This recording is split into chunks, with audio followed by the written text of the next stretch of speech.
Hi guys! So guys, ako pa rin to. Hindi pa ako tapos maglinis. Andyan pa yung panlinis ko. Pero tuloy ang video ko. So guys, bakit nga ba ako dedicated kay sitaw? Syempre guys, kumikita ako kay sitaw. At na-prove ko na kumikita talaga ako kay sitaw. 9 months na akong member kay sitaw. Nag-start ako kay sitaw. Tulad ng maraming business ko nang sinabi, hindi pa sikat noon si sitaw.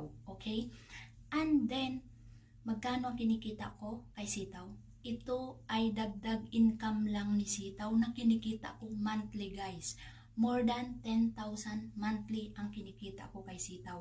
So, bakit nga ba ako nagpo-push na mag-invite guys? Kasi nga, ako mismo napatunayan ko guys, saan ko hahanapin ang 10,000 monthly na another income lang. Maliban dito sa sweldo ko, maliban doon sa kita sa mismong store ko, saan ko hahanapin yun? Siyempre, gugustuhin ko na yun.